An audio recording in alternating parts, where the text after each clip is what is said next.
오늘 제목은 죄와 사랑이라는 주제를 가지고 함께 말씀의 은혜를 나누고자 합니다.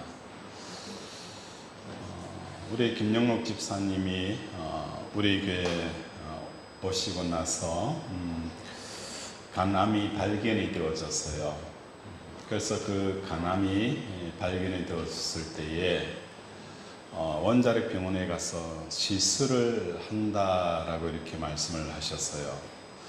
그래서 집사님, 그 암세포를 어떻게 제거합니까? 라고 물으니 간에 있는 그 옆구리를 뚫어가지고 그 암세포를 뜨거운 열로 녹여서 태워버린다라는 이런 표현을 썼어요. 마치 인두기처럼 그 뜨거운 부위를 태우는 거예요. 그런데 그것을 마취를 하지 아니하고 그 부위를 뚫고 찢게 되어지니까 얼마나 큰 고통이 있겠습니까? 그 고통은 말을 할 수가 없었다는 거예요. 이때까지 수없이 많은 그 고통을 맛보았지만 그렇게 고통스러운 것은 처음이었다는 거예요. 차라리 죽는 게 낫다 할 정도로. 여기서 우리가 한번 생각해 보기를 원합니다. 의사가 환자를 대할 때에 어찌 보면 사랑으로 대하죠. 그 환자를 향한 안타까운 마음, 불쌍히 여기는 마음, 긍휼한 여기는 마음으로 그 환자를 대합니다. 그런데 그 환자를 대할 때에 그 환자를 대하는 것과 그 병을 대할 때하고는 사뭇 다르다는 거예요. 상담을 할 때는 굉장히 부드럽게 안심도 시키고 걱정하지 말라. 많은 시술을 했으니까 염려하지 말라고. 그러나 그 암을 대할 때는 냉정하게, 철저하게 암세포를 하나하나 다 태운다는 거예요. 이걸 봤을 때에 각 사람을 향한 그 환부를 향한 의사의 반응은 서로 다르다는 것입니다. 우리는 하나님을 사랑의 하나님이라고 표현을 합니다. 그래서 그 사랑의 하나님 하면 굉장히 하나님에 대한 그 따뜻함과 위로와 그 달콤함과 감미로움을 우리는 떠오르게 합니다. 요한복음 3장 16절에 보면 하나님이 세상을 이처럼 사랑하사 독생자를 주셨으니, 여기서 말하는 하나님의 사랑은 누구를 향한 사랑입니까? 우리를 향한 사랑이고, 그 우리라는 사람들은 어떤 사람들입니까? 죄인이라는 거예요. 죄인인 사람. 여러분 주위에서 사람을 사랑하라라고 합니다. 그런데 여러분이 사랑해야 될 그 사람이 어떤 사람이냐? 그걸 대할 때에 이 사랑을 온전히 한다는 것이 쉽지가 않은 거예요. 예를 들어서 사업에 실패한 사람이 있어요. 그 사업에 실패한 사람은 누구도 믿지 않아요. 왜? 그렇게 믿었던 사람을 중직에 세워놨더니 뒤에서 돈을 다 횡령하고 돈을 다 끼먹었다는 거예요. 그래서 그렇게 사업에 실패한 사람을 다가간다는 것은 쉬운 일이 아니에요. 저 사람도 나에게 어떤 해를 끼칠까? 나에게 뭘 뺏어가려고 나에게 이렇게 접근할 것인가? 그 사람도 나에게 달콤하게 다가왔다가 마음에 이렇게 고통을 주고 갔는데 이 사람도 그런 사람 아닐까? 사람에게 버림받은 사람은 그 버림받은 사람을 사랑한다는 것은 쉬운 일이 아니라는 거예요.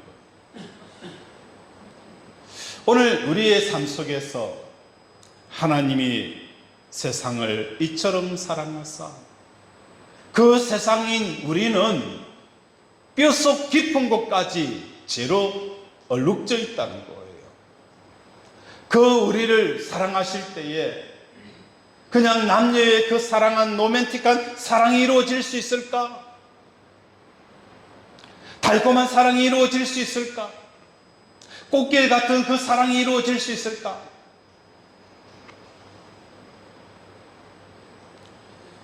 의사가 환자의 환부에 맞춰서 사랑을 행할 때에는 엄청난 고통이 따르고 그 사랑이 스쳐간 자리에는 칼자국과 꿰맨 자국이 남을 수 있는 것과 마찬가지라는 것입니다. 죄인인 우리를 향한 하나님의 사랑도 이와 마찬가지라는 거예요. 죄인인 우리를 향한 하나님의 사랑도 어떤 부위에는 칼을 대어야 되고 어떤 데에는 고름을 짜내야 되고 어떤 데에는 다른 부위를 수술해서 이식해야 하는 이런 사랑이라는 것입니다. 오늘 본문에서 엘리바스가 욥을 향한 책망이 계속되어지고 있습니다. 앞장에서도 고난은 죄에 대한 하나님의 형벌이다. 욥아, 네가 이렇게 그 많은 재산과 자녀들과 명성과 내 몸에 병이 걸리고 심지어 내 아내마저 떠나간 이 모든 현상들은 내 속에 죄가 있기 때문이다. 그 죄로 말미암아 일어난 형벌을 네가 지금 당하는 것이다.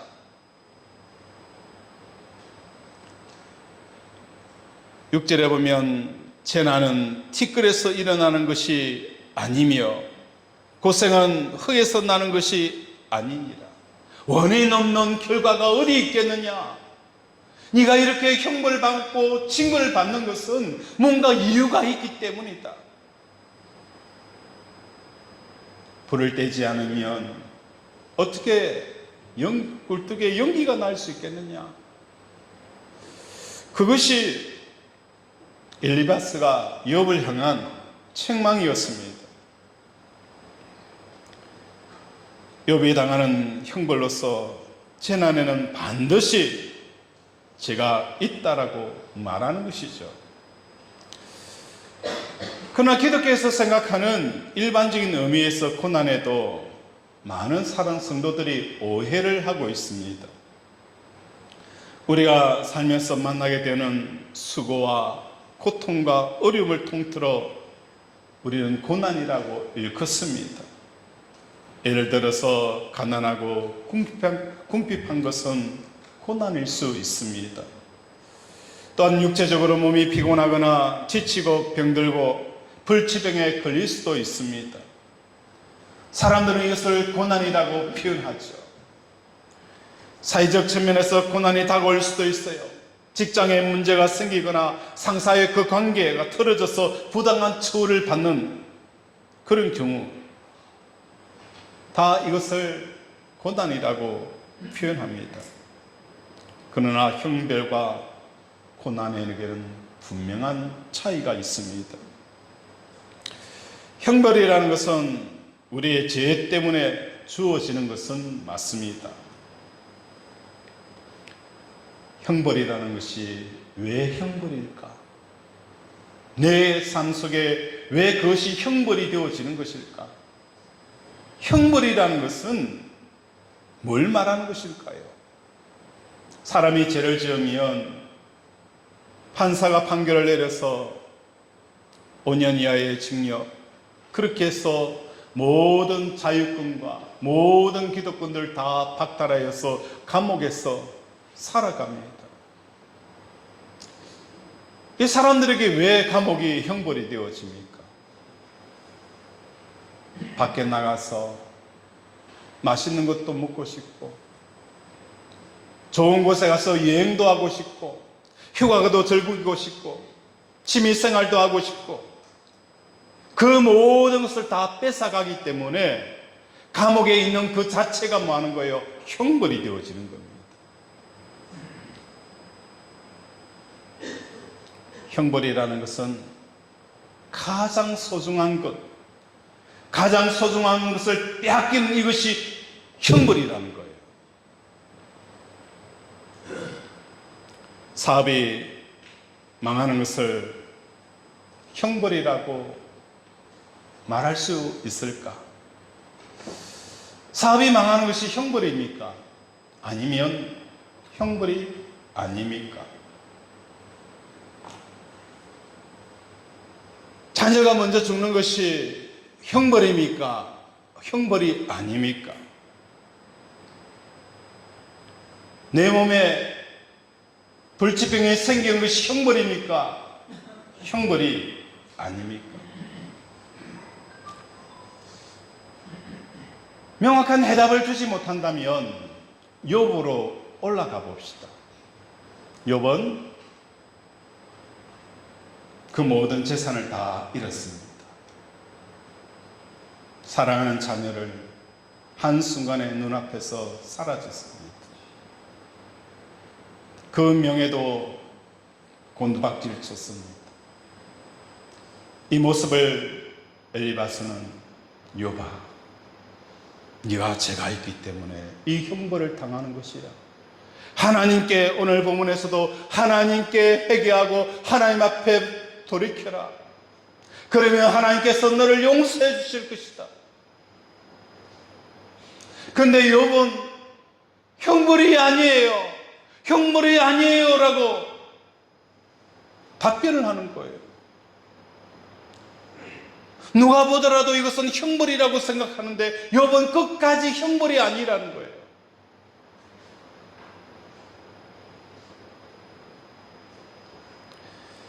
왜 욥은 무엇 때문에 이 모든 상실 앞에 형벌이 아니라고, 죄로 말미암은 것이 아니라고 왜 이렇게 이야기하는 것일까? 그 이유가 무엇 때문일까? 성경은 한 사람이 무엇을 섬길 수 없다라고 표현합니까? 두 주인을 섬길 수 없다라고 말씀합니다. 두 주인은 누구를 지칭합니까? 하나님과 재물. 하나님과 재물이에요. 자, 하나님 입장에서는 우리를 두고 재물과 무슨 관계입니까? 이걸 무슨 관계죠? 삼각관계. 잘하시네. 아마 이런 삼각사랑을 해보신 적이 있습니까? 그죠? 삼각관계. 삼각관계예요, 하나님 입장에 봤을 때. 재물은 하나님 입장에 뭐 하는 거예요?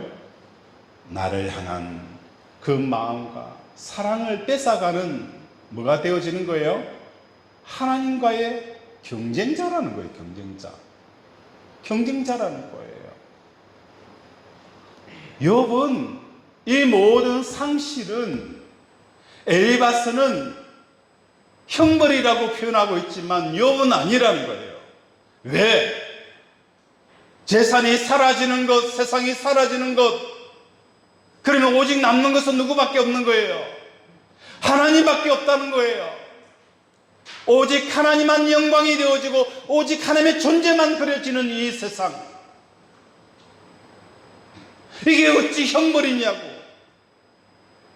그러나 엘리바스는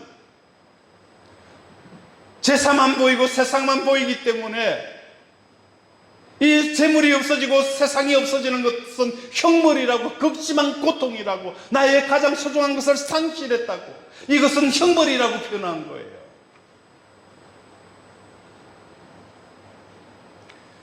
여기 3장에 보면 욥은 자기의 생일을 뭐 하는 거예요? 저주했어요. 그리고 뭐 하는 거예요? 죽음을 동경했습니다. 내가 왜 태어났느냐?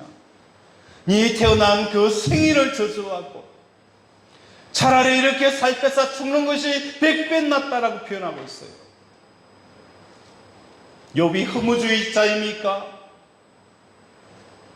아니에요. 욥은 왜 자기의 생일을 저주하고 죽음을 동경했느냐? 그 삶 속에 상실이 일어났다는 거예요. 상실이. 어떤 상실? 하나님을 잃어버렸다는 거예요. 하나님을 잃어버리고도 그 귀한 상실을 이루고도 여전히 살아가는 자기 자신, 이렇게 살 때서 차라리 뭐 하는 거예요? 죽는 게 낫다는 겁니다. 가룟 유다가 배신을 하고 나서 그에게 주어지는 저주는 무엇이었습니까? 너는 차라리 태어나지 않았으면 좋았을 것. 차라리 태어나지 않았으면 좋았을 것. 만왕의 왕 대신 메시아, 우리에게 구원을 주는 유일한 분, 그분을 만 거예요. 팔아버렸기 때문이라는 거예요. 아담과 하와가 하나님을 빼앗긴 채로 에덴 밖으로 쫓겨났을 때에 욥과 마찬가지로 차라리 태어나지 않았으면 좋았을 걸. 차라리 태어나지 않았으면 좋았을 것. 내가 이 사단의 뱀에 의해서 게임받아서 하나님을 잃어버린 그것 때문에 말할 수 없는 그 상실감과 절망감에 빠져 있어야 되는 사람이 아담과 하와였어요. 그런데 마귀에게 속아서 하나님을 빼앗긴 형벌의 상태에서도 희망을 가지는 거예요. 그래, 이제 하나님이 나를 떠나갔으니까 하나님을 대체할 수 있는 돈으로 마음을 채울 수 있다. 마귀는 자녀를 잘 교육하여서 형통할 때에 마음을 채울 수 있어. 그 마귀의 거짓말에 속아 넘어간 거예요. 형벌로 느끼지 못하게 되어진 것입니다. 엘리바스는 욥에게 죄로 인한 형벌을 받을 것이다라고 말하고 있지만, 고난을 형벌로 생각하는 엘리바스는 불신앙이라는 거예요. 고난 그 자체는 형벌이 아니다. 그렇다면 형벌과 다른 고난의 의미는 어떤 의미일까? 우리에게 다가오는 이 고난은 형벌이 아니라면 어떤 의미일까? 예를 들어서 김 장모님께서 사업을 해서 돈을 많이 벌면 만족할 것으로 여기고 있습니다. 장로님의 죄는 하나님 외의 것으로 마음을 만족할 수 있다라고 믿는 것, 이것 자체가 많은 거예요. 죄라는 것입니다. 하나님이 죄인된 장로님을 사랑하실 때에 그 사랑은 어떤 식으로 나타날 수 있을까? 뼛속 깊은 곳까지 하나님 없이도 얼마든지 기뻐할 수 있다고, 하나님과 재물을 겸하여 섬기는 이 장로님에게 하나님의 사랑이 구체적으로 어떻게 나타날 수 있을까? 장로님은 하나님만이 궁극적인 기쁨과 만족의 대상임을 알지 못한 채 돈 많이 벌기를 바라며 귀도 나고 기도도 하게 되어집니다. 이러한 죄인된 상태에서 하나님께서 이 장로님을 향한 그 사랑은 어떻게 나타날 수 있을까? 하나님께서, 그래 장로, 김 장로, 네가 기도하고 네가 바라니까 돈 많이 줄게. 우리 하나님이 그렇게 하실까요? 하나님이 아닌 다른 것으로도 얼마든지 기뻐할 수 있다는 그 장로님을 향한 하나님의 사랑은, 김 장로, 잠깐 있다가 없어지는 거야. 그것은 너의 기쁨이 되어지지 못해. 그것이 너의 기업이 될 수가 없어. 내가 너의 기업이 되어지고 내가 너의 상급이 되어지고 내가 너의 방패가 되어줄 수 있어. 이 사랑을 드러내기 위해서 어떻게 해야 될까요? 철떡같이 믿고 있는 그 돈을 더 부어주실까요? 돈을 가져가시는 거예요. 그러면서 깨닫게 되어지는 것입니다. 건강이 최고라고 생각하는 사람이 있다면 하나님의 사랑은 건강에 이상이 생길 수밖에 없는 거예요. 자녀가 최고라고 생각하는 사람에게 자녀의 문제가 생길 수밖에 없다는 거예요. 최고는 누구라는 거예요? 하나님이라는 거예요. 보여주기 위해서. 자녀가 최고라고 여기는 사람에게 하나님의 사랑은 어떻게 표현되어져야 될까? 이렇게 고난이 주어지는 이유는 하나님께서 죄인된 사람에게 맞춰 사랑을 하게 되어진다는 거예요. 그 사랑을 할 때 우리는 몸아리를 하는 겁니다. 몸아리를 하는 거예요. 어떤 때는 하나님께서 수술하시기도 하고 어떤 때는 꿰매기도 하시고 어떤 때는 맞지도 하지 아니하고 우리를 마는 거예요. 손을 대실 때가 있다는 겁니다.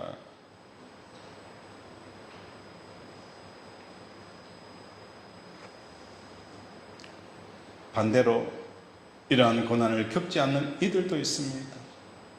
돈도 잘 벌고 자녀도 형통합니다. 이들은 하나님 보시기에 죄가 없기 때문에 그러한 삶을 살아가는 것일까요? 그렇지 않습니다. 하나님께서는 그들의 죄 상태에 대한 그 각각의 개인적인 사랑을 주지 않냐고 내버려 두기 때문이라는 것입니다. 고난은 하나님의 사랑의 정표입니다. 이제는 하나님의 사람이 되라는 강렬한 요구가 망한 거예요. 내 삶에 고난이 찾아오는 겁니다. 예배 전에 저는 성도들의 얼만큼 왔는지 쭉 둘러봅니다. 누구는 오고 누구는 안 왔네. 왜 안 왔을까? 또 어디 놀러 갔을까? 돈 벌러 갔을까? 이런 생각도 많이 해봐요. 그래서 사람들이 많이 앉아있으면 뭐 하는 거예요? 오늘 사람들이 많네. 위로와 기쁨을 얻는. 아마 목사님들도 마찬가지예요. 목사님들이 목회를 잘 해보겠다고 열심히 기도하고 노력하는데 교인의 숫자가 늘어지지 않고 늘 그 자리에 어떤 데는 더 마이너스 될 때도 있어요. 왜 그럴까? 목회자로 하여금 성도들이 늘어나는 것을 기쁨으로 삼지 말고 하나님으로 기쁨으로 삼으라고 마시는 거예요. 오히려 성도들을 통해서 기쁨을 삼으려 한 목회자에게 성도들이 더 많이 나오고 더 많이 부흥되어지고 교회가 더 커지는 것은 하나님의 사랑일까요?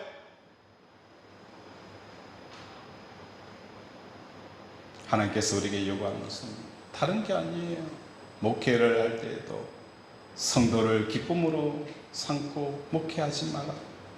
하나님으로 통해서 기쁨을 삼아라. 우리 장로님들도 성도님들도 마찬가지예요.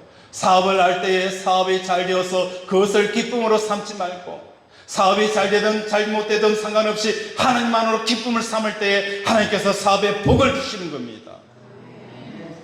자녀가 잘 되든 못 되든 그걸 기쁨으로 삼지 아니하고 하나님으로 기쁨을 삼을 때에 하나님께서 자녀에게 뭘 주시는 거예요? 복을 주시는 겁니다.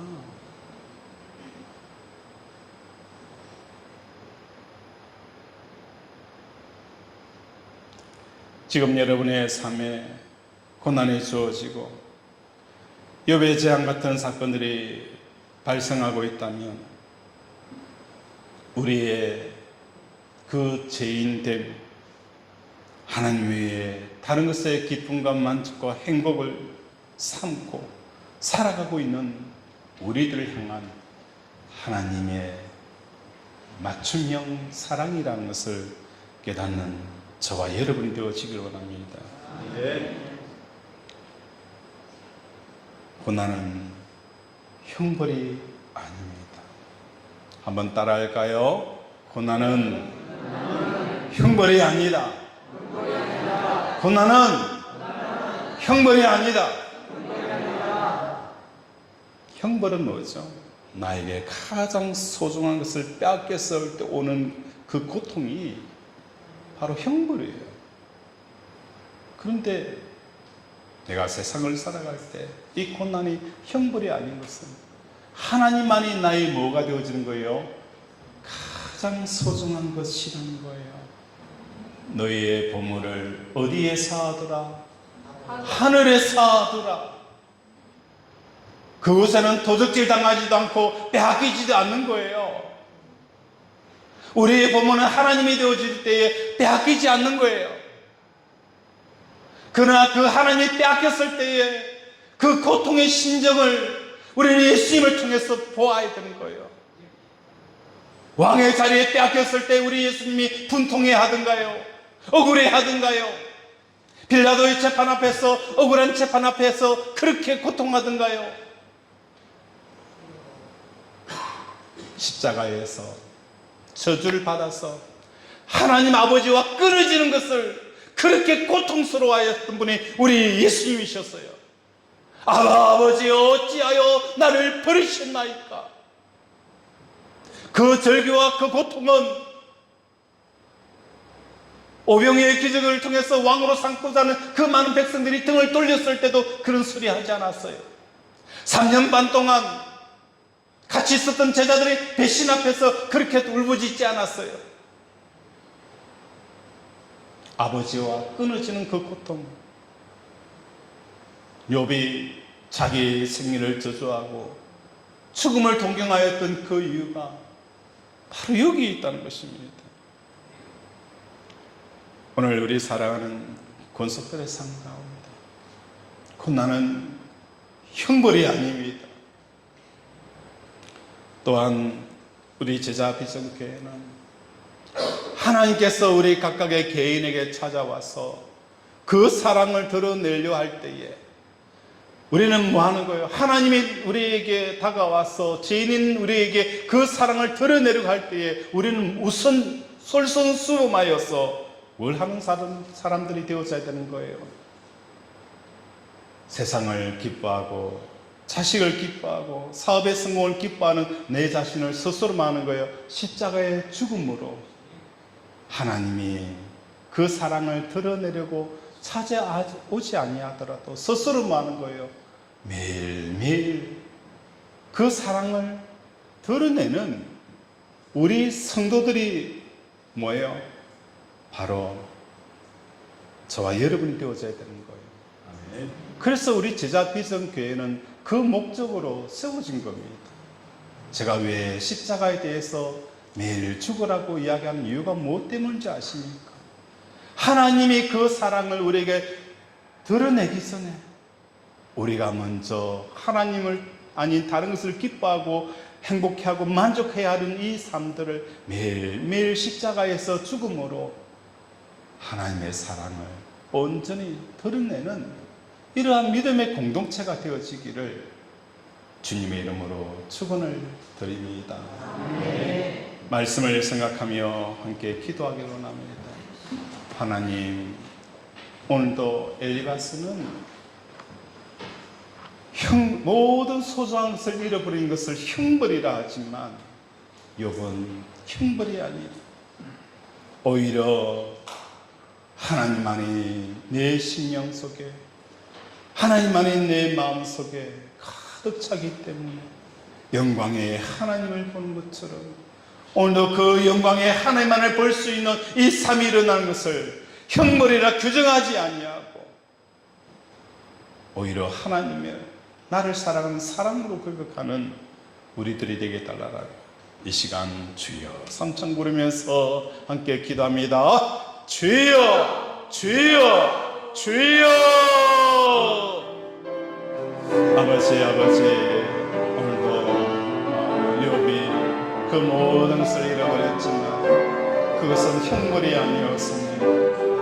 어찌 보면 많은 사람들이 저주를 받았고 형벌을 당한다라고 했지만, 그러나 그것은 아버지 하나님이 나의 하나님이시기에, 오직 하나님만의 영광을 받으시기에, 우리 하나님만의 거룩거룩하신 분이기에, 우리의 경쟁자인 재물이 사라지는 것, 아버지 우리의 가진 세상이 사라지는 것은 아버지 그것이 형물로 느껴지지 않는 욥의 그 믿음과 신앙을 우리 권속들에게 허락하여 주시옵소서. 오늘도 하나님 앞에 나아가는 그 심령마다 위로를 얻게 하여 주시옵시고, 힘을 얻게 하시고, 담대케 하여 주시옵소서.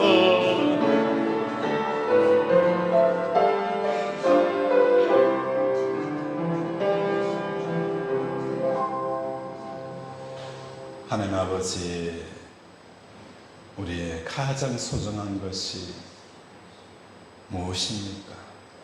그것을 잃었을 때 우리는 하나님께 형벌을 당한다라고 하지만, 욥은 오히려 세상의 것들을 잃음을 통해서 하나님이 더 영광스럽고 더 거룩해 보이고 하나님만이 나의 전부입니다라는 이 고백을 한 것처럼, 우리 살아가는 권속들도 일평생 살아갈 때에 고난을 형벌로 여기지 아니하고 은혜로 여기는 권속들 다 되게 도와주시옵소서. 오늘도 우리의 아픈 곳에 믿음으로 손을 얹습니다. 나사렛 예수의 이름으로 명하노니 한 분은 깨끗이 날지어다. 성령의 불로 태워주시옵소서. 더러운 암세포가 떠나가게 하시고, 열이 떨어지게 하시고, 호흡기 질환이 치유되게 하시고, 피부병, 관절염, 오장육부의 모든 장기들은 건강할지어다. 하나님, 머리를 치료하여 주시옵시고, 내 세포를 살게 하시고, 하나님께서 오늘도 우리 사랑하는 권속들의 삶 가운데 강건케 하여 주시옵소서. 예수 이름으로 기도드립니다. 아멘.